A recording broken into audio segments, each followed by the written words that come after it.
Hello et bienvenue sur la chaîne Fille Expat, le podcast qui donne la parole à des femmes inspirantes qui ont fait le choix de tenter une nouvelle vie à l'étranger. Je suis Kelly Barichello et je suis partie seule m'installer aux États-Unis puis au Canada il y a maintenant plus de 10 ans. Que tu sois déjà expatriée / immigrée ou tout simplement curieuse de savoir comment est la vie en Amérique du Sud, en Afrique ou encore en Asie, ce podcast est fait pour toi. Toujours dans la joie et la bonne humeur, j'échange avec mes invités sur leur parcours, les difficultés qu'elles ont rencontrées mais aussi les moments forts. Et comme vous êtes de plus en plus nombreuses à nous écouter en dehors de la France, dans cette saison 6, mes invités et moi, on va te proposer des épisodes quelque peu différents des saisons précédentes afin de te partager certains de nos ressentis ou alors de t'apporter des conseils pour vivre mieux ton aventure. Et si tu souhaites rejoindre les coulisses de Fille Expat, je t'invite à t'abonner au compte Instagram. Le lien se trouve dans la description de cet épisode. Allez, attachez vos ceintures, let's go! Salut à toi et bienvenue sur le podcast de Fille Expat. Aujourd'hui, on va parler de lâcher prise et de faire confiance à ce que la vie nous réserve. Et pour cela, je remercie Perrine d'avoir accepté mon invitation. Coucou Perrine. Hola, ça va ? Ça va très bien et toi ? Ça va, merci. Super. Donc Perrine, pour information, avant qu'on rentre dans le détail, est-ce que tu pourrais nous dire ton âge et la ville d'où tu nous parles actuellement ? Alors, j'ai 32 ans et là, je suis à Cali, en Colombie. Actuellement en Colombie, bien évidemment, je t'ai préparé une petite série de questions vraies ou faux, du coup, sur la Colombie. Est-ce que tu es prête ? D'accord, oui. Pas de pression, hein. C'est juste un jeu entre toi et moi. Première question. La Colombie est le pays avec le moins de biodiversité au monde. Oui. Tu dirais que c'est le pays qui a le moins de biodiversité. Eh bien, c'est faux. Ah, le moins de biodiversité. Non, ouais, c'est faux. J'avais mal compris la question, ça a coupé. Pas de souci.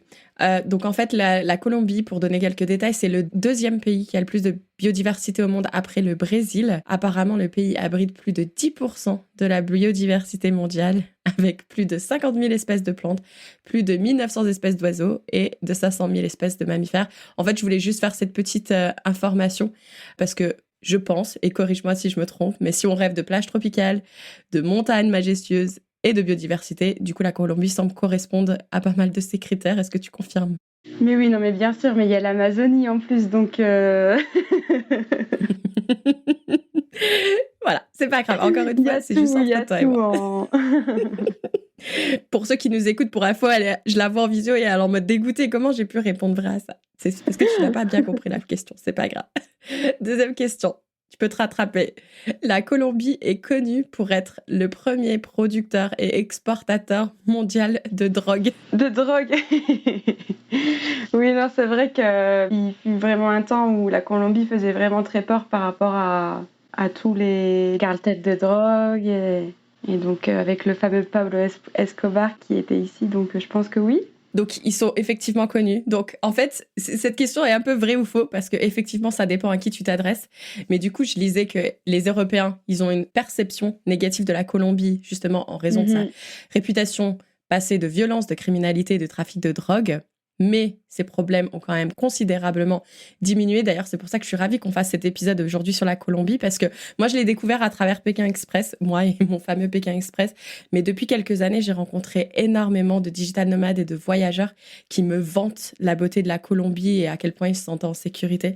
Donc, c'est pour ça que je voulais dire surtout qu'aujourd'hui, la Colombie est surtout le premier producteur et exportateur d'émeraude et non de drogue. Et c'est le deuxième plus grand exportateur de fleurs au monde. Donc apparemment, l'émeraude est considéré comme un symbole national et il est utilisé dans la production de bijoux, bien évidemment, de très haute qualité dans le monde entier. Et en ce qui concerne les fleurs, c'est surtout reconnu pour la rose qui a des qualités exceptionnelles. Ça, je le savais. Au début, je pensais que tu allais me parler le plus grand consommateur de café parce qu'en fait, ils sont aussi très évolués dans le café ici. Ouais, mais ça aurait été trop facile. Ouais. Et troisième question. Les Colombiens sont connus pour leur gentillesse et leur hospitalité envers les étrangers. Oui, claro. Si, clairement. Enfin, juste une petite anecdote comme ça. Il y a quelques mois, j'étais en Équateur, parce que je pouvais pas plus rester en Colombie. Quand je suis repassée de l'autre côté, Équateur-Colombie, j'ai vu la différence directement. Moi, c'est ce que j'ai entendu aussi des voyageurs. C'était impressionnant ce qu'ils pouvaient dire des Colombiens, si ce n'est du fait qu'ils parlent pas trop anglais, donc il faut un petit peu maîtriser l'espagnol. J'ai l'impression si tu vas en Colombie. Mais bref, la raison pour laquelle aussi je voulais mettre cette question dans la série Vrai ou Faux, c'est parce que j'ai cru lire que si les femmes cherchent une communauté amicale et solidaire, ils trouveront ça en Colombie. Donc voilà, on va mettre un peu de côté tout le passé, la criminalité et tout ça. Et j'avais vraiment envie de mettre en avant ces côtés positifs de la Colombie. Donc voilà, chose faite. Maintenant, la série de questions vraies ou faux est terminée. Ça va être à ton tour de prendre la parole. Est-ce que tu pourrais nous faire un petit retour en arrière et nous parler de toi, qui tu étais, où est-ce que tu as grandi, quel parcours tu as fait? Parce que tu sais, dans la vie, on nous qualifie beaucoup par notre parcours scolaire et professionnel quand même. Donc, est-ce que tu pourrais nous faire un petit retour là-dessus, s'il te plaît? Oui, alors du coup, moi j'ai grandi près de Dunkerque, dans le nord de la France, dans un petit village. J'ai commencé à faire des études de service à la personne pour être éducatrice spécialisée. Mais avec les stages, etc., je me suis vite rendu compte que c'est pas quelque chose qui... Enfin, j'avais déjà quand même pas mal souffert dans mon adolescence et j'avais pas envie de souffrir en plus, de souffrir. Parce que éducatrice spécialisée, c'est quand même un métier où il faut être assez forte. C'est un métier où j'ai total respect aux personnes qui le font. Et donc, du coup, je me suis rencontrée vite à me dire « Ah non, non, non, c'est pas ça que je veux ». Donc, du coup, j'ai un peu cherché à droite, à gauche. J'ai fait un peu des travails un peu partout. J'ai repris mes études pour un bac esthétique et où j'ai rencontré le soin, le massage du corps. J'ai fait ensuite un CQP spa praticien, donc pour apprendre tout ce qui est massage du monde. Et donc là, j'ai commencé à faire ensuite les saisons en spa hôtelier, donc en Suisse, en Irlande, Nouvelle-Zélande. Donc jusqu'à un moment donné où j'étais en Nouvelle-Zélande, je suis rentrée en France. Bon là, c'était le Covid qui commençait.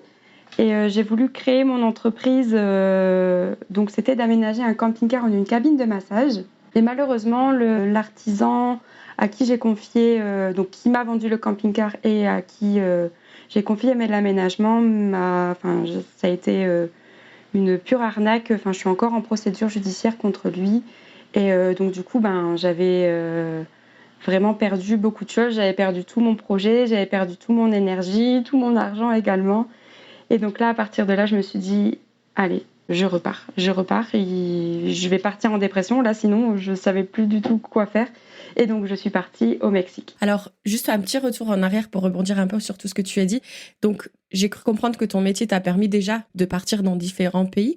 Tu partais avec quel statut dans ces pays, du coup? C'était en tant que saisonnière, en fait.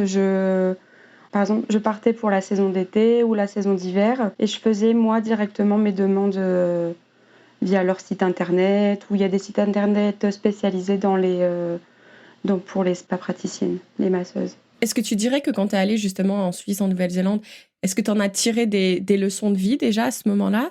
Oui, parce que c'est à peu près quand j'ai commencé à faire les saisons où je me suis un peu ouverte un peu à la spiritualité, entre guillemets, comme on pourrait dire aujourd'hui, où j'ai commencé à lire mes premiers livres spirituels. Aujourd'hui, ouais, je pense que c'était déjà une ouverture, voir comment la vie est vraiment en fait. Oui, parce que j'allais dire, si tu étais peut-être restée du côté de Dunkerque, que tu travaillais dans le même hôtel, est-ce que tu penses, c'est dur de répondre à ce genre de questions parce qu'on ne peut pas deviner, on n'a pas de boule de cristal, mais est-ce que tu penses que tu te serais déjà ouverte à ce moment-là ou ça aurait peut-être pris un petit peu plus de temps? Non, je pense que ça m'aurait pris plus de temps. Je pense que le fait de rester dans notre outil, de rester dans notre milieu, permet de nous fermer un peu les yeux. Et le fait de s'ouvrir à d'autres cultures, de rencontrer d'autres personnes, ça nous donne un peu j'aime bien dire le mot graines, ça nous donne des graines qu'on peut semer en fait dans notre esprit et aller vers un autre chemin de pensée ou vers une autre vie différente en fait. J'adore cette image de graines, comme tu dis, c'est vraiment, oui, je vais dans d'autres pays et je vais chercher des graines et ensuite je vais les semer autour de moi, on verra si elles prennent, si quelque chose de bien en sort et sinon, je vais aller chercher d'autres graines. J'adore cette image. Et je suis désolée par rapport à ton projet. C'est vrai que quand on a une idée en plus, c'est une super idée, je trouve. Moi qui voulais faire un beer truck, toi tu voulais faire un massage truck. Ouais, c'est ça. Ça- Toi, c'est un petit peu plus sain que moi. Mais j'aurais bien vu, tu sais, le beer truck à côté du massage truck, tu sais. Ça aurait une belle complémentarité. Parce que j'imagine que tu as passé beaucoup de temps à y penser, à même démarcher des personnes qui puissent t'aider à construire ça. Tu as engagé beaucoup d'argent. Donc, comment tu as réussi à partir d'une situation où tu t'es senti complètement, j'imagine, dépassé, que tu étais certainement proche du burn-out? Comment on passe de cette situation à, OK, il faut que je rebondisse, il faut que je réagisse, il faut que je fasse autre chose?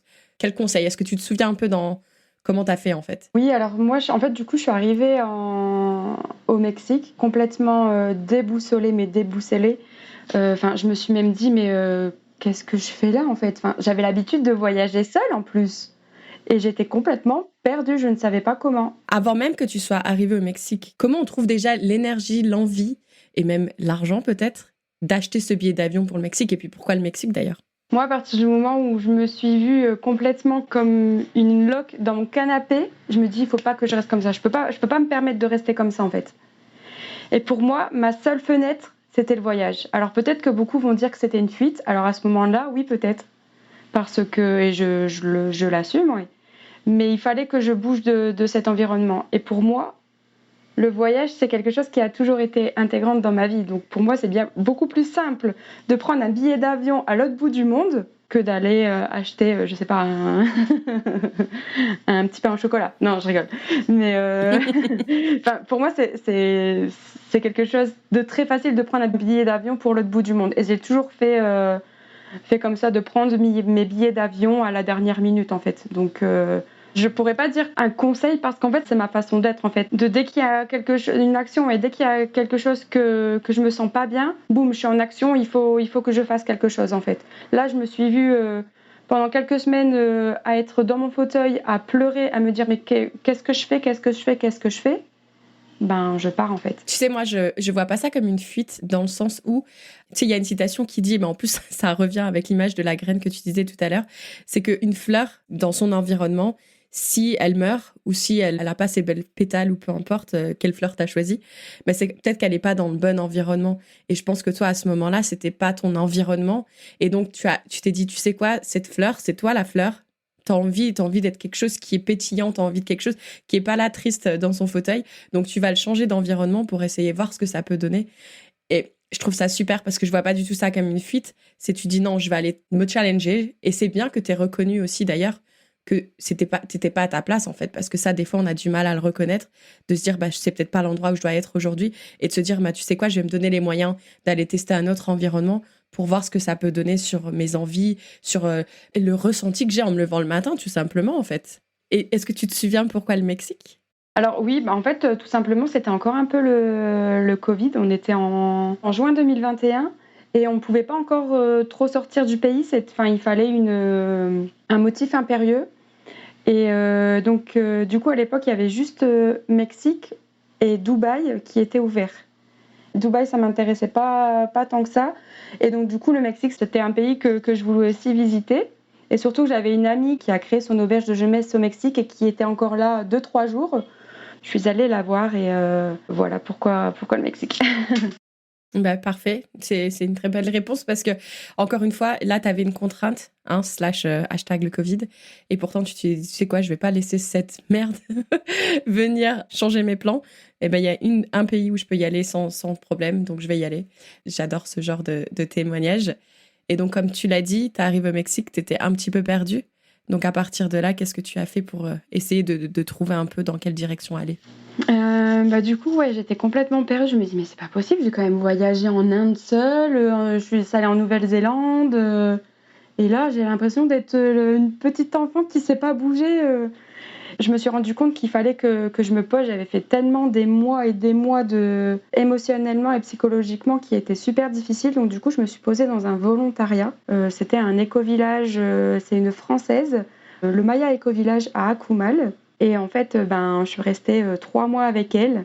Et c'est devenu un peu ma maman spirituelle et clairement, c'est elle qui m'a relevée en fait. Ah, et comment tu l'avais trouvé justement cet éco-village? J'étais sur Facebook et je regardais un petit peu les hôtels, etc. Je lui ai envoyé un message spontané pour savoir si elle cherchait des volontaires. Et puis voilà. Cette dame, elle a quel âge? Elle est de quelle origine? Elle est française, elle a 52 ans. J'adore parce que là, en plus, tu nous dis entre femmes, on s'entraide, on adore l'entraide entre femmes. Et comment tu dirais qu'elle t'a relevé justement ? Elle m'a relevée par ses mots, par son énergie. Enfin, ça a été vraiment une connexion, une très belle connexion entre nous deux. J'ai encore des nouvelles avec elle. Je sais que quand je reviens au Mexique, j'ai ma maison. C'est une maman spirituelle en fait. Et justement, je pense que j'avais besoin de ça aussi parce que comme je disais au début du podcast, j'ai perdu ma maman quand j'avais 16 ans. Cette maman que j'ai pas eue tout le long de mon adolescence et de préadulte, et donc du coup elle m'a vraiment, c'est vraiment une grande personne dans mon cœur. Alors il y en a qui vont dire que c'était une coïncidence, que cette femme a été mise sur ce chemin. Toi et moi, on échange suffisamment depuis un petit moment sur Instagram pour pouvoir dire haut et fort que non, ce n'était pas une coïncidence. C'est juste les étoiles qui se sont alignées, il fallait qu'elle soit sur ton chemin à ce moment bien précis. Donc ça, on adore. Donc merci à elle si elle écoute cet épisode. En parlant de ça, c'est comme maintenant, j'ai cette croyance que tout ce qui s'est passé avec le camping-car, c'est fait pour une raison aussi, parce que quand je vois la vie que je mène aujourd'hui et tout ce que j'ai appris en même pas 2 ans, je me dis, mais en fait, clairement que j'aurais pas été à ma place en France à faire... Alors oui, c'était une idée, mais c'est pas mon idée, ça sera une idée pour une autre personne, et qui est déjà des idées pour d'autres personnes. Mmh. C'est trop drôle parce que encore une fois, je n'avais pas du tout d'idée de ce projet que tu avais, mais ça se ressemble beaucoup au mien. Et aujourd'hui, on me le dit encore, mais est-ce que tu vas le faire ? Est-ce que tu regrettes pas ? Et j'avais dit, en fait, j'ai compris que c'était pas ça que je voulais faire aujourd'hui. Et depuis 2 ans, c'est pareil. J'ai appris tellement de choses.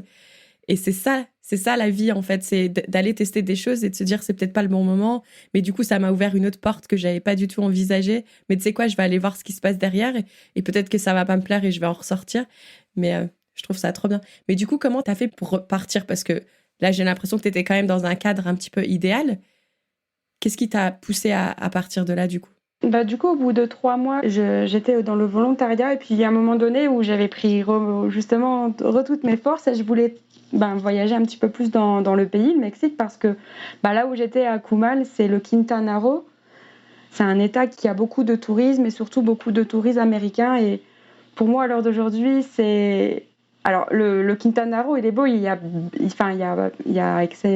vraiment beaucoup de choses à voir, mais c'est pas vraiment le vrai Mexique pour moi, entre guillemets, parce que quand tu vas au Chiapas ou à Oaxaca, dans l'État de San Luis Potosí, tu vois une autre facette du Mexique, en fait. Et donc, j'ai commencé à prendre ma route vers le nord du Mexique. Donc, c'est pour ça que je suis partie un peu de chez elle. Donc là, t'étais en mode voyage ou t'étais en mode... J'arrive pas à imaginer. Là, tu te dis, OK, je pars, j'ai envie de changer de région, mais t'étais partie dans quel objectif ? Là, t'as pris confiance en toi ? Ouais, j'étais partie en mode... je vais revoyager un petit peu en faisant toujours du volontariat.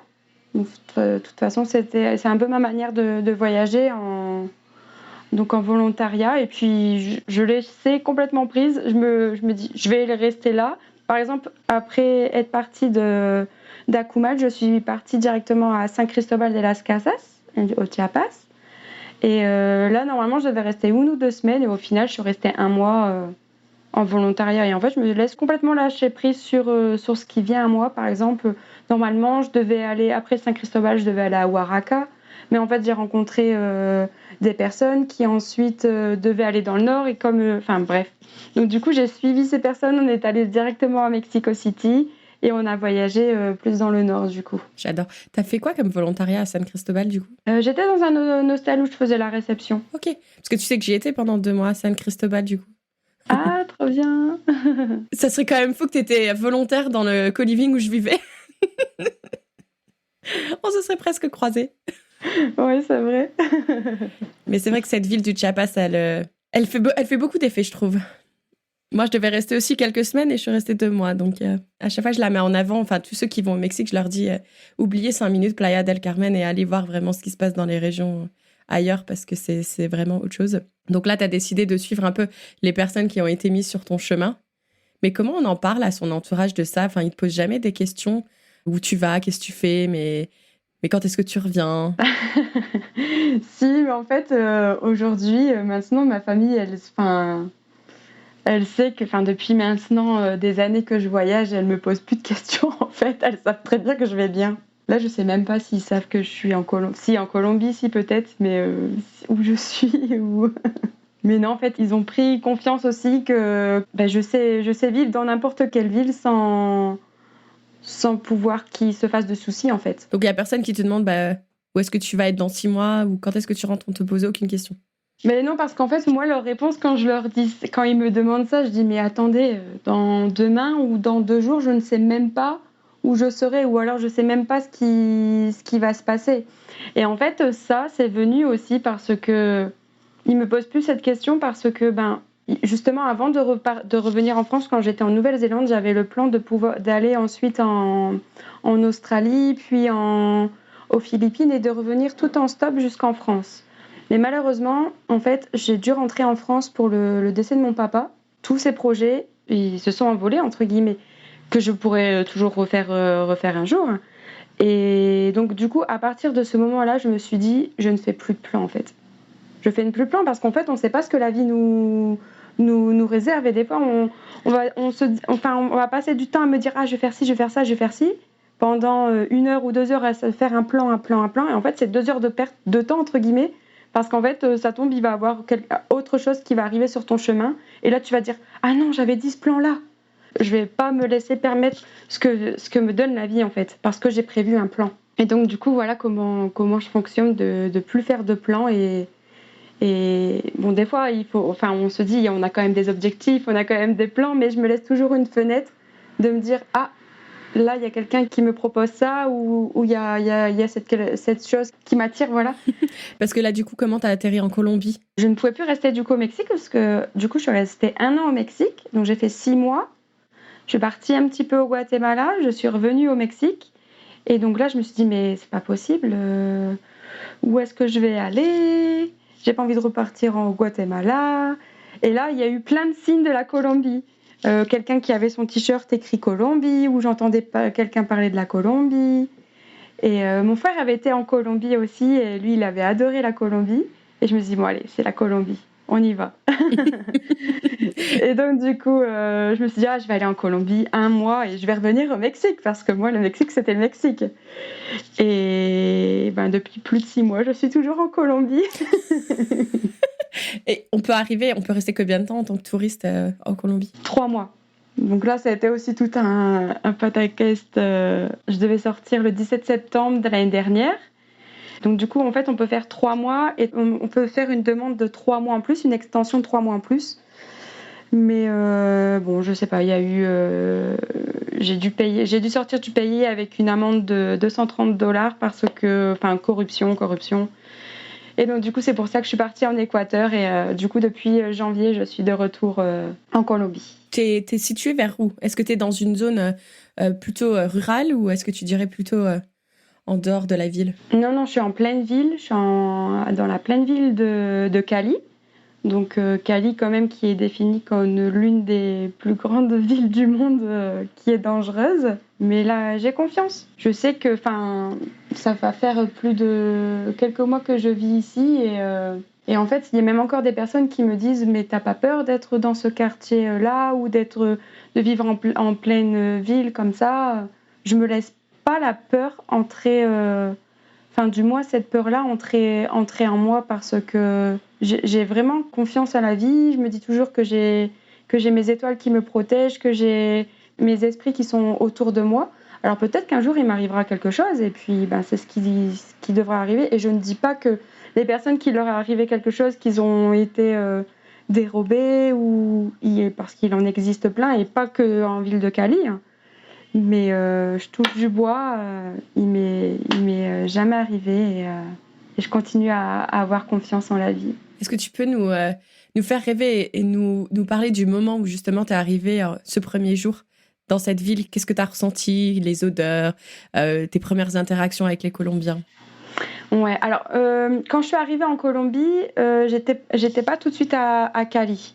J'étais d'abord à Medellín, ensuite j'ai visité un petit peu Salento, le désert de Tatacoa, et ensuite je suis arrivée à Cali. Et là, pareil, mon arrivée à Cali, en fait, je suis partie de la ville de Neiva en me disant je vais aller à Cali.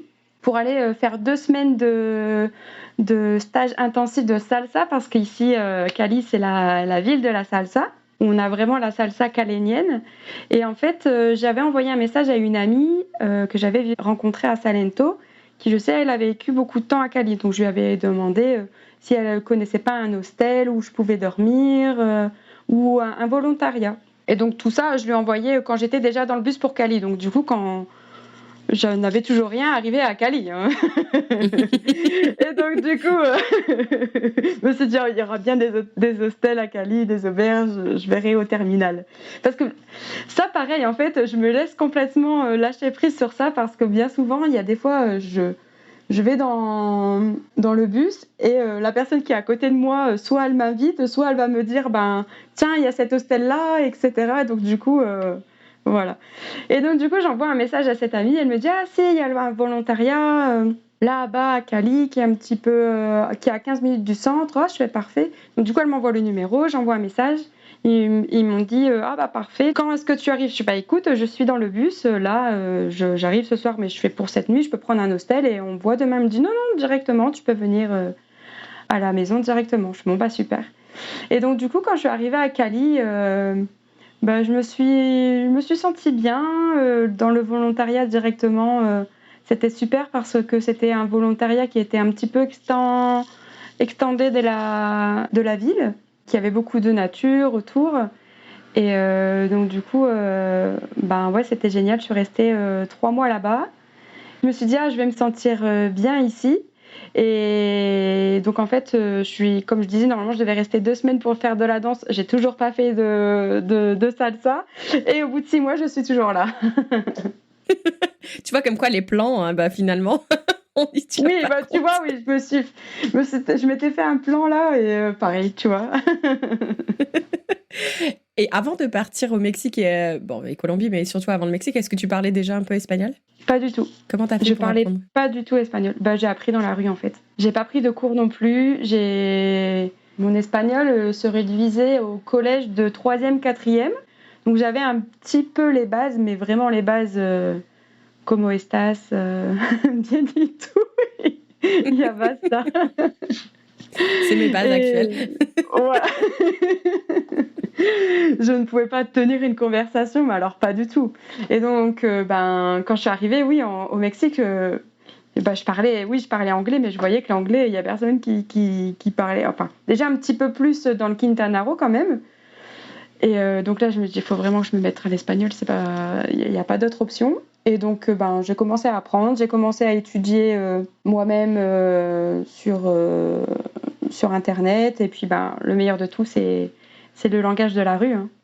De s'arrêter boire au Mexique, on est plus sur les aguas de Jamaica, de horchata. Ici, on est plus à boire une agua de panela avec un grand-père ou une grand-mère au bord de la route et de discuter avec eux en fait. Punaise, ça me fait rêver. Ça me fait rêver. Moi, je le dis tout le temps, pour apprendre une langue, il faut vraiment de l'immersion. Immersion, c'est le meilleur moyen pour tous. Mais je pense que c'est pas donné non plus à tout le monde et surtout aux femmes d'avoir justement ce cran de pouvoir aller. Parce que tu vois, nous, là, on parle de lâcher prise. Là, t'es dans le bus qui va en Colombie, tu sais même pas où tu dors ce soir. Je pense que pour la plupart des gens, se mettre dans une situation, ils seraient dans leur trajet en train de stresser, mal au ventre, en se disant mais où est-ce que je vais dormir ce soir? Comment tu as commencé justement à oser faire confiance justement à la vie et de pouvoir aller dans un bus sans même savoir où tu allais dormir le soir même? Oui, ça je veux bien comprendre parce que mes premiers voyages avant, pour la première fois toute seule, je suis partie en Inde. Et donc là, j'avais tout programmé, mais absolument tout programmé. Je pense que j'ai vraiment lâché prise à partir du Mexique. En fait, je suis arrivée au Mexique où je ne savais absolument vraiment plus qui j'étais, qui je suis. J'avais plus de projet, j'avais plus de parents, j'avais plus d'argent, je savais plus du tout qui j'étais. Et en fait, j'ai dû reformer toute la personne de qui je suis vraiment sans ce métier. On se présente souvent justement par un métier, par un autre âge, mais qui on est vraiment à l'intérieur de nous en fait. Donc je pense que c'est à partir de là où j'ai commencé à un peu lâcher prise et surtout en plus la culture mexicaine, la culture colombienne, les latinos, c'est vraiment on verra, lâche prise, quoi. C'est vrai que quand tu le dis maintenant, je me dis waouh, c'est vrai que j'ai fait un grand pas parce qu'il y a encore quelques années en arrière, jamais j'aurais pu faire ça en fait. Je pense que oui, ça arrivait à un état que je sais pas comment expliquer. Ça arrivait comme ça où je me suis dit allez, il faut que je. En plus, toi, j'imagine que tu te donnes le temps quand même. Tu t'es pas dit là dans 6 mois, tout ça, ça s'arrête et il faut que je retourne dans telle ou telle vie. C'est vraiment là en mode écoute, on verra bien et ça se trouve demain, j'aurai envie de rentrer en France, ben je dealerai avec ça demain. Et on en parlait encore avec des amis ce week-end. On se disait que c'est vrai que quand tu réfléchis, on passe tellement de temps soit à parler du passé ou à penser le passé, ou soit à envisager le futur, qu'au final, on a du mal à se dire, bah non, bah là, en fait, c'est le moment présent. Venez, on apprécie le moment présent. Et nous, justement, c'est ce qu'on a essayé de faire ensemble ce week-end, tous les 4. On avait prévu un petit road trip et on s'était dit, tu sais quoi, on y va et on verra bien, en fait. On verra bien au fur et à mesure de ce qu'on a envie de faire, de ce qu'on ressent, en fonction de la météo aussi, parce que la météo, ça peut jouer. Et franchement, ça a fait du bien, en fait, parce que du coup, on s'attendait à rien. Et puis, ce qu'on a reçu, c'était très satisfaisant.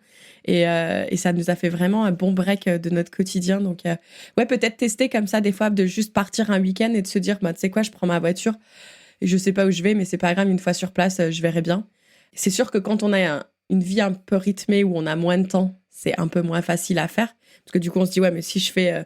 je prends ma voiture pendant 2-3 heures, j'ai envie de faire un maximum de choses à l'endroit où je vais. Ça peut être une idée de tester. Oui, non, bien sûr, c'est vrai que moi, au final, j'ai vraiment le temps et je suis pas comme certaines personnes qui voyagent juste pour 3 semaines ou juste pour 3 mois ou pour 6 mois, qu'ils ont une date de retour. Bon, là, j'ai quand même une date de retour en septembre parce que j'ai le mariage où je suis témoin de ma meilleure amie. Mais là, ça fait du coup 2 ans que je suis pas rentrée. Mais en fait, justement, je voulais rebondir à ce que tu me disais par rapport à tes amis que tu disais ce week-end. Et j'avais lu un article justement où, dans notre journée, on est tout le temps en train de penser au passé ou au présent. Par exemple, on se lève, on pense à faire notre café. Quand on fait notre café, on pense à notre trajet pour aller jusqu'au boulot. Quand on est sur le trajet de notre boulot, on pense à qu'est-ce qu'on va faire dans la journée. Et quand on est dans notre journée de boulot, on pense déjà à notre trajet de repartir. Et quand on dort, on repense à notre journée de travail du lendemain. Et le fait de toujours mettre des attentes, surtout, ouais, ça, pour moi, je trouve que ça perd de sa magie. C'est épuisant aussi pour le cerveau. Ouais, exactement. Et justement, ce week-end, j'ai fait une cérémonie. On a fait une cérémonie de cacao. Et il y a beaucoup de personnes qui disaient j'ai beaucoup d'attentes sur cette cérémonie, sur cette soirée. Et la Maïma, la personne qui a dirigé le cercle, disait qu'en fait, enlevez toutes vos attentes parce qu'en fait, les attentes, elles nous permettent de nous mettre certaines limites dans notre cerveau, en fait. Et de pas nous permettre de vivre plus l'expérience, donc qu'importe l'expérience, que là, ça soit une cérémonie de cacao ou un moment dans notre vie. Par exemple, même, bien souvent, moi, ça m'arrivait souvent de me dire « Ah, je vais aller voir ce lieu-là ». Et en fait, quand tu arrives là-bas, tu es déçu, en fait. En fait, les attentes, pour moi, elles te déçoivent plus que quand tu mets aucune attente, tu te laisses surprendre, en fait. Je suis tout à fait d'accord avec toi, mais je pense que le temps qu'on l'a pas expérimenté, on a du mal à voir ce dont tu parles, tu vois. Enfin, parce qu'on se dit, mais non, mais c'est pas possible, en fait, de se dire, bah oui, mais j'ai envie d'aller, par exemple, je sais pas, moi, j'ai envie d'aller voir les chutes du Niagara. Enfin, tu vois, je sais que ça va être grandiose. Et tu vas arriver devant et tu vas dire, ah, mais en fait, je pense qu'il faut le tester. Il faut que les personnes qui nous écoutent testent de voir, de pas aller justement regarder ce que vous allez faire et aller de l'avant et tester des choses. Enfin, quand on se rend compte de la différence, ça fait beaucoup de choses. Mais encore une fois, je pense que c'est parce qu'il faut aussi se donner le temps, tu vois, par rapport aussi au fait de s'imposer des contraintes. Bon, là, on va pas parler du mariage de ta meilleure amie comme une contrainte parce que c'est un bel événement, mais ça reste quand même une contrainte dans le temps où tu sais qu'à telle date, tu vas devoir mettre fin à ce que tu es en train de vivre pour pouvoir aller faire une chose pour une personne qui t'est très chère. Et c'est très bien. Mais tu vois, moi, par exemple, en 2023, j'ai décidé de me mettre aucune contrainte. Donc, dans le sens où, si on me demande est-ce que tu voudras aller faire ça à telle date ou est-ce que tu voudras aller à un concert telle date, peu importe, moi, je dis non à tout. Je dis non à tout parce que je me dis, en fait, si je te dis oui, mais ça veut dire que je vais devoir, tu vois, là, j'ai très envie d'acheter un billet pour aller à un gros festival de podcasts qui se trouve à Denver fin août. Mais je me dis, mais oui, mais si j'achète ce billet, ça veut dire qu'il faut absolument que je sois à Denver fin août. Est-ce que j'ai envie de m'imposer cette contrainte? Je suis pas si sûre. Tout dépend de l'importance que tu mets à l'événement, en fait. Tout dépend de ce que tu veux vraiment dans ta vie. Si vraiment cet événement, c'est quelque chose qui, par exemple, pour moi, le mariage, je peux pas ne pas dire de pas assister au mariage. C'est vraiment quelque chose qui me tient à cœur pour elle. Après, ouais, je suis totalement d'accord avec toi que s'il y a quelqu'un qui m'invite pour un concert dans 2 mois, non, je vais dire non, je sais pas. Enfin, c'est comme, exactement, tu vois, c'est comme des personnes qui me disent, ah, tu vas être encore en Colombie au mois de mai? Je fais, non, mais les gars, je sais pas là. Je sais pas. Ah, parce que j'aimerais bien venir te voir. Mais oui, mais en fait, tout le monde me dit venir me voir. En fait, je vois personne. Donc du coup, moi, je reste dans la ville pour les personnes. Et en fait, je suis restée dans la ville pour rien parce que la personne ne vient pas. Ouais, non, il faut vraiment pas faire ça non plus. Moi, j'ai arrêté de faire ça aussi. C'est plus possible, en fait, parce que ça aussi, c'est encore des contraintes qu'on s'impose et je pense que là, on est trop dans. Enfin, toi et moi, de toute façon, je pense que si on a connecté, c'est aussi parce qu'on a un mindset similaire. C'est vrai que c'est dur de dire non, mais il y a un moment donné, il faut vraiment apprendre à reconnaître ce qui est important pour nous au moment T, mais surtout essayer de profiter du moment T. Je sais que tu avais pris des petites notes, il y a des choses que tu voulais partager avec nous aujourd'hui. Est-ce que tu voudrais jeter un petit coup d'œil et nous dire ce que tu aimerais partager? Les choses que je voulais dire, c'était par rapport au voyage, parce qu'en fait, depuis que je suis au Mexique, en fait, je suis entrée un peu dans une voie, et c'est pour ça que je me suis complètement lâchée prise par rapport à tout ce qui m'entoure. Je me suis un peu intégrée dans une voie dans tout ce qui est médecine ancestrale, en reparlant du Chiapas, où j'ai suivi en fait des amis. On a été dans le nord et donc je suis arrivée au désert de Huilicuti dans l'état de Saint Luis de Potosí et on me parlait souvent du peyoté, le peyoté, le peyoté. Donc le peyoté, c'est un cactus médicinal et donc moi je me suis dit mais le peyoté, mais je connais pas. Donc du coup je me suis dit je verrai, on va aller dans le désert et puis je vais pas aller chercher le peyoté, c'est plus lui qui viendra vers moi. Et donc j'étais avec une amie du Pays de Galles et on avait 2 options, soit aller dans un petit village, soit dans un autre petit village. Et quand on est arrivé au point de rencontre des 2 villages, on nous a dit il y a une fête là-bas à Telecotlotre. Par contre, il n'y a rien du tout, il n'y a aucune tienda, il n'y a aucune petite boutique. Mais il y a une petite fête là-bas. On s'est dit, allez, on va voir la fête. Au pire, s'il n'y a rien, on repart. Ou au pire, on fait une nuit et on repart. Donc, on nous donne 3 litres d'eau parce qu'on nous a vraiment dit qu'il n'y avait rien du tout. Et on y va en taxi. Et là, on se retrouve avec une centaine de personnes, tout un peuple indigène qui s'appelle les Huichol. Et en fait, ils étaient là pour tout le week-end pour fêter donc la fête de San Isidro, le dieu de l'agriculture, et ils étaient là pour fêter, donc pour honorer ce dieu, pour honorer la terre-mère. Et donc en fait, ils nous ont invités. Cette journée était magique parce que au moment où on est arrivé, il y a eu le coucher du soleil et le lever de la pleine lune. Et c'était incroyable, incroyable au même moment. Et cette même soirée, donc on était tous autour du feu à chanter, à danser. Et là, il y a eu une éclipse solaire. C'était magique. Et donc de là, ils nous ont invités toutes les deux le lendemain en fait, on a gravi une montagne pour aller faire une cérémonie de peyoté. C'était vraiment juste incroyable. Enfin, j'ai libéré tellement, tellement de choses au niveau personnel. J'ai toujours les médecines qui sont venues à moi sans que je les cherche. Donc entre les cérémonies de peyoté, les temazcal. Le temazcal, je l'avais déjà fait avant. L'ayahuasca, le yaré, le kambo. C'est des cérémonies que peut-être beaucoup de personnes ont entendu parler et qui veulent absolument faire. C'est vraiment, pour moi, c'est vraiment des cérémonies ancestrales qui sont vraiment, vraiment incroyables, qui sont pas faites pour tout le monde non plus. Mais je voulais juste mettre le point de faire attention avec qui on fait ce genre d'expérience, en fait, parce qu'il y a des personnes qui sont mal intentionnées. Il y a beaucoup de personnes justement qui entendent à propos de l'ayahuasca que c'est super dangereux, qu'on entend beaucoup aussi de reportages sur l'ayahuasca, qu'il y a des personnes qui en meurent, etc. Je ne vais pas rentrer dans le détail de tout ça, juste faites attention et surtout suivez votre intuition avec qui vous faites la cérémonie, que ce soit la cérémonie, que ce soit le kambo, l'ayahuasca ou le peyote. Sois toujours consciente et sois toujours responsable de toi. La responsabilité dans ce milieu, c'est quelque chose de très important, et ton intuition. Donc toi, justement, comment tu arrives à trouver ces personnes qui font les choses dans les règles de l'art, comme on dit? Là, justement, quand je suis arrivée en Colombie, je suis arrivée, le volontariat où j'étais, c'est un peu comme une maison médicinale, où justement il y a les cérémonies de yaré, il y a des cérémonies de kambo, les cérémonies de cacao. Moi, justement, ma première cérémonie de yaré, c'était là-bas. Et au début, je disais non, moi, je veux pas faire de cérémonie de yaré. J'ai pas envie, j'ai peur, non.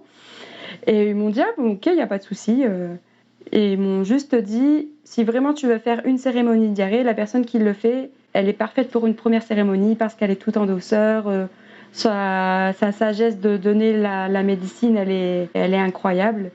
Autour de moi, j'avais que des personnes de confiance, en fait. Ça faisait déjà 2-3 semaines avec qui je vivais avec les personnes. Et donc, j'avais la confiance, en fait. J'ai demandé à mon esprit, à mon corps, comment je me sentais pour pouvoir faire cette cérémonie. Et je me suis sentie bien. Donc là, je me suis dit, bon, je vais faire cette cérémonie d'ayahuasca, du coup. Parce que qu'est-ce que tu dirais qu'elle t'apporte, toutes ces cérémonies? Toutes ces cérémonies, elles me permettent de vraiment d'intégrer et de désintégrer, d'apprendre et de désapprendre. Et elle permet vraiment de réencontrer l'être de qui je suis, et qui était aussi un peu entre guillemets mon objectif depuis que je suis partie, de savoir qui je suis vraiment, en fait. Toutes ces cérémonies, elles permettent vraiment de rentrer vraiment à l'intérieur de toi, avec par exemple de résoudre un peu les conflits intérieurs, de surmonter des addictions aussi, de rencontrer et fortaliser en fait tout ton corps, ton âme et ton esprit. Encore une fois, je veux juste faire un petit point par rapport à toutes celles et ceux qui nous écoutent. À travers notre témoignage, Perrine et moi, ce qu'on n'essaye pas de vous dire, c'est de tout claquer et d'aller faire des cérémonies, où on vous dit pas de tout claquer, d'aller au Mexique ou en Colombie. En fait, là, Perrine veut surtout vous partager son expérience à elle. Mais je pense que le message qu'on aimerait surtout faire passer, c'est si vous êtes à un moment de votre vie où vous trouvez peut-être que vous vous sentez plus qui vous êtes et vous avez envie que les choses changent. Déjà, ce sera à vous de faire changer les choses. Et deux, peut-être aller voir ce qui se passe ailleurs, dans d'autres pays ou dans d'autres régions de France, pour voir si vous arrivez plus à vous reconnecter avec qui peut-être vous êtes au fond de vous. Parce que des fois, on a tendance à se perdre, en fait, quand on est dans ce rush de la vie, comme on disait, où on pense toujours au passé, au futur, on a des attentes, etc. De peut-être savoir prendre une grosse respiration et de se dire, OK, je vais aller voir ailleurs, je vais prendre du temps pour moi. C'est sûr que c'est pas donné à tout le monde de pouvoir partir pendant plusieurs mois, mais encore une fois, en France, ils ont cet avantage du congé sabbatique qui est quand même fantastique, qui n'existe pas partout. Mais peut-être que des fois, il va falloir prendre quelques mois, et comme toi, tu l'as fait, tu vas faire des volontariats, donc ça coûte pas beaucoup d'argent. Donc même si on n'a pas beaucoup d'argent, on peut trouver des solutions qui sont quand même un petit peu plus rentables. Enfin, dis-moi si je me trompe, mais je pense que c'était ça aussi le message qu'on voulait faire passer aujourd'hui à travers ton témoignage. Oui, exactement, oui. Et c'est toujours suivre son intuition et de se rendre responsable aussi, parce que des fois, on se dit « Ah, c'est à cause de cette personne », mais en fait, on est notre propre responsabilité. Puis en plus, toi, tu remontes de loin, hein, entre la perte de ta maman, la perte de ton papa, tout ce qui t'est arrivé par rapport à tes projets. Toi, t'es vraiment la preuve que, regardez, il m'est arrivé des choses horribles dans la vie qu'on souhaite à personne. Et pourtant, aujourd'hui, j'ai réussi à prendre du temps pour moi et à changer la direction du cours de ma vie. Et je trouve ça vraiment super remarquable. Donc encore merci beaucoup à toi d'avoir partagé ton témoignage. D'ailleurs, j'inviterai tout le monde à aller voir ce que tu fais aussi par rapport à... C'est sur YouTube que tu postes. Tu vas interroger des personnes sur ce qu'ils pensent par rapport à la liberté. Donc c'est super intéressant. Donc j'invite les personnes. On mettra bien évidemment les descriptions dans la description des épisodes. Et si vous ne le savez pas encore, Spotify maintenant vous donne aussi la possibilité de pouvoir interagir avec cet épisode précis. Je vous invite à nous dire, est-ce que vous pensez que vous menez une vie où vous avez réussi à complètement lâcher prise, ou est-ce que vous direz que vous êtes plutôt dans ce monde de vie métro, boulot, dodo? On vous invite vraiment à nous mettre un petit commentaire en dessous de l'épisode. Ça fera plaisir en tout cas de vous lire. Avant de conclure cet épisode, ça fait déjà presque 1 heure qu'on enregistre. Si aujourd'hui justement Perrine pouvait passer un message à Perrine qui était dans cette phase où elle se rendait compte qu'elle était en train de tout perdre, qu'est-ce que tu lui dirais? Je lui dirais qu'est-ce que tu veux semer vraiment dans ta vie? Je lui dirais concentre-toi, mets-toi dans ta lumière, tu es ce que tu es, et fais ton alchimie, fais ta magie à l'intérieur de toi pour pouvoir ensuite donner aux autres. J'adore. Donc là, tu dirais que toi, tu es en train de justement essayer d'aller chercher cette énergie pour pouvoir ensuite, par la suite, donner plus aux autres. Ouais. Bravo. C'est dur, hein, tu vois, il y en a qui vont peut-être se dire, mais elle est super égoïste. Mais il y a une expression en anglais qui est très connue. D'ailleurs, j'ai une amie qui me l'a encore dit la semaine dernière. Elle voulait qu'on s'appelle et je lui disais, honnêtement, là, je peux pas, je suis HS. Je lui dis, mais si tu veux demain. Et elle me dit, bah, carrément, parce que de toute façon, en anglais, ils disent, you cannot pour something out of an empty glass. Donc, pour ceux qui parlent pas anglais, ça veut dire qu'on ne peut pas verser quelque chose si le vase est vide, en fait, si le verre est vide. Et je trouve que c'est tellement juste de mettre beaucoup de choses dans ce vase. Ça prend du temps et il faut savoir prendre le temps. Donc, encore une fois, bravo à toi. Pour conclure cet épisode, est-ce que tu voudrais partager avec nous ta citation ou chanson préférée ? Je peux faire une petite chanson au tambour, si tu veux. Ah, trop bien ! Je m'attendais pas du tout à ça. Juste avant de ça, je voulais rebondir par rapport aux cérémonies. S'il y a des personnes qui nous écoutent et qui veulent en savoir plus sur certaines médecines, que ce soit l'ayahuasca, le kambo, ou qui veulent des contacts ici en Colombie ou au Mexique, surtout n'hésitez pas, il y a pas de souci, je pourrais vous répondre déjà. Enfin, ça fait déjà 1 année que je suis sur ce chemin et du coup voilà. C'est une chanson en espagnol. Je vais résumer un petit peu. C'est une chanson qui parle que nous sommes tous un cercle, à l'intérieur d'un cercle, et on est tous dans l'univers, qu'il y a aussi les 4 éléments de l'univers qui est l'air, l'eau, le feu et la terre, et qui nous donne aussi tout l'amour et le pouvoir de qui nous sommes. Gracias. Muchas gracias. Con gusto.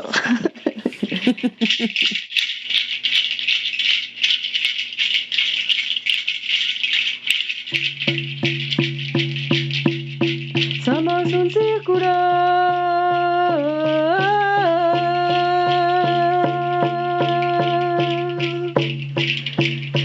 Somos un círculo dentro de un círculo.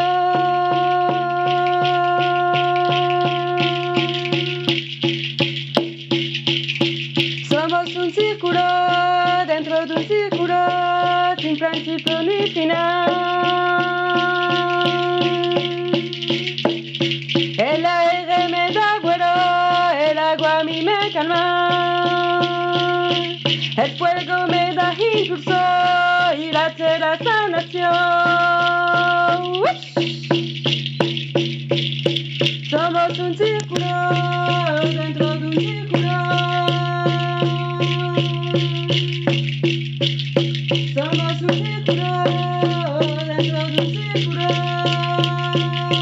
sin principio ni final. Somos un círculo.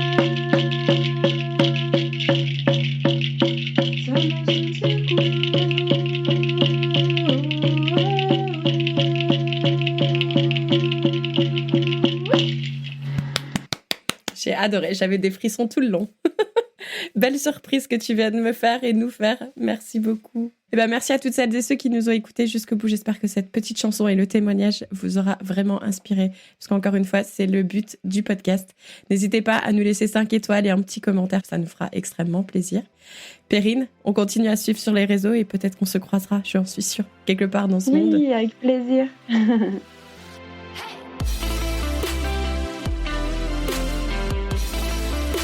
Merci beaucoup de nous avoir écoutés jusqu'au bout. Si cet épisode t'a plu et si Fille Expat te plaît, surtout n'oublie pas de nous laisser 5 étoiles sur Spotify ou Apple Podcast puisque ça aide à faire augmenter la visibilité du podcast et c'est gratuit.